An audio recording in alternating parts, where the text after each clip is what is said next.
दूसरी बात है कि जो जिस शैली में हम पहले करते थे, अभी थोड़ी अपनी शैली बदलनी पड़ेगी। पहले आज्ञा पालन का जमाना था, हम जब छोटे थे तो माताजी ने कहा, पिताजी ने कहा, नो आर्ग्यूमेंट, चुप यानी चुप। श्रद्धा भी थी, उसको कोई प्रतिक्रिया नहीं होती थी, मालूम था कि जीवन देखा है इन्होंने, इनके अनुभव से ही सब ठीक रहेगा। तो अभी ऐसा नहीं है, नई पीढ़ी प्रश्न पूछती है, उनको तर्क बताना पड़ता है, जो सारा भौतिक साधनों से प्रचार का मारा उन पर होता है, उसमें से भूल भुलैया उनसे उनको बाहर निकालना पड़ता है। तो एक तो बहुत अधिक अपनापन देने की जरूरत है, समय देने की जरूरत है और संवाद करने की जरूरत है। डिक्टेशन नहीं, डिस्कशन, ऑर्डर नहीं, कॉन्सेंसस। आज परिवार में बातचीत बंद हो गई है, अपना मोबाइल, सब लोग ऑफिस से पति पत्नी दोनों आते हैं, बच्चे भी स्कूल से आते हैं, भूख लगी है इसलिए कुछ खा लेते हैं, हर एक आदमी अपना मोबाइल लेके बाहर से मिलने के लिए आ गए, उनकी भी सुन नहीं है ना, ऐसा आपका भी अनुभव। इसको बदलना पड़ेगा तो समय मिलेगा, समय मिली तो बात होगी, बात में गपशप होगी तो बच्चा खुलकर को बोलेगा। बच्चा अपना कितना भी दूर चला जाए, जीवन में उसको अनुभव जरूर आता है कि हमारा अपना क्या है, इसका महत्व दुनिया में है। तो लाख बाहर गया तो भी कभी आकर आपको पूछेगा कि ये ऐसा ऐसा है, इसका उत्तर चाहिए। क्या है, हमको जैसे पूछते हैं, विदेशों में तो पूछते ही है कि भाई ये बंदर के मुख जैसा भगवान और हाथी के मुख जैसा भगवान, ये क्या मामला है। अब वो घर में आके पूछते तो घर में पिताजी को पता नहीं, माताजी को पता नहीं। टेक्स्ट बुक में आना चाहिए, ठीक है, टेक्स्ट बुक में आना चाहिए, कोई बात नहीं, लेकिन टेक्स्ट बुक पर बच्चों को छोड़ देना है क्या।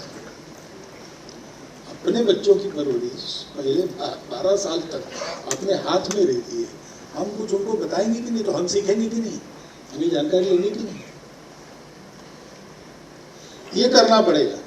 उसके आधार पर उनकी जिज्ञासाओं का समाधान करना पड़ेगा। जो हम उनको बताएंगे वो अपने जीवन में उनको दिखना चाहिए। अभी ऐसा नहीं मानेगी नई पीढ़ी, जो आप कर रहे हो वो बोलो, वो तो बड़ा वो विश्लेषण करते हैं। फोन पर भी झूठ बोल रहे पिताजी, तो माताजी को कहते कि हमको कहती हो, वो तो झूठ बोल रहा, क्योंकि IQ बढ़ा है, EQ नहीं बढ़ा है अभी, इसलिए चलेगा। तो अपनी शैली को हमको ठीक करना पड़ेगा।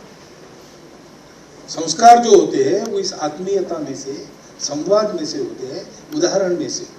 ये 3 घटक आवश्यक है।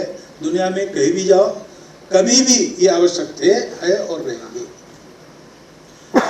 और ये अगर पक्का है तो उस टेक्नोलॉजी के चक्रव्यूह से उसको बाहर आना आसान होता है।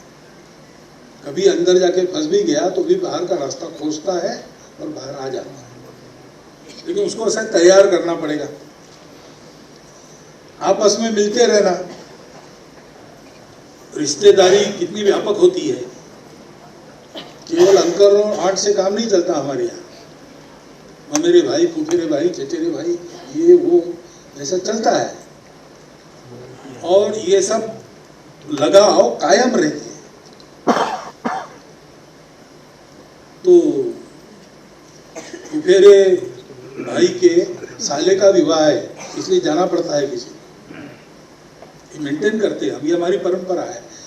इसको बने तक धीमा नहीं पड़ने देना, मिलते जुलते रहना और साथ में बच्चों को लेके जाना, घर के सबको लेके जाना जितना बन सकता है। तो इससे एक बंधन बनता है, एक व्यापकता आती है सोचने के दायरे में, और मनुष्य व्यक्तिवादी नहीं रहता। संवाद होना है और पुरुषों का भी प्रबोधन होना है। और प्रबोधन केवल बौद्धिक होके नहीं चलेगा, कुछ आदतें भी बदलनी पड़ेगी। इसलिए महिला तो शक्ति स्वरूपा है और वो एक समय 18 काम कर सकती है, 18 हाथ वाली है दुर्गा। इसलिए घर के 18 काम उसी के जिम में लगाना ये भी ठीक नहीं है। पहले क्लियर कट दो दुनिया थी, महिलाओं की घर में, पुरुषों की बाहर में। यहाँ महिला बालक है, घर में पुरुषों की नहीं चलती, आज भी नहीं चलती, ऐसा कहते हैं। लेकिन बाहर महिला का संबंध नहीं था, बीच में बहुत ऐसा काल गया, तो उस समय ठीक था कि भाई घर के काम उन पर छोड़ दिए, हम बाहर के काम संभालते। लेकिन अब ऐसा नहीं है, महिलाएं सब काम कर सकती है और कर भी रही है, और समाज के लिए कर रही है, देश के लिए कर रही है। उनके कर्तृत्व का भी 50% अगर वो है समाज में, तो उनके कर्तृत्व का भी ये उपयोग है। तो उनको इसके अवसर देने चाहिए। तो समाज का काम करना चाहती है तो उनको अवसर देना चाहिए, और ये जब वो करती है तो हमको भी कुछ बातें संभालनी चाहिए।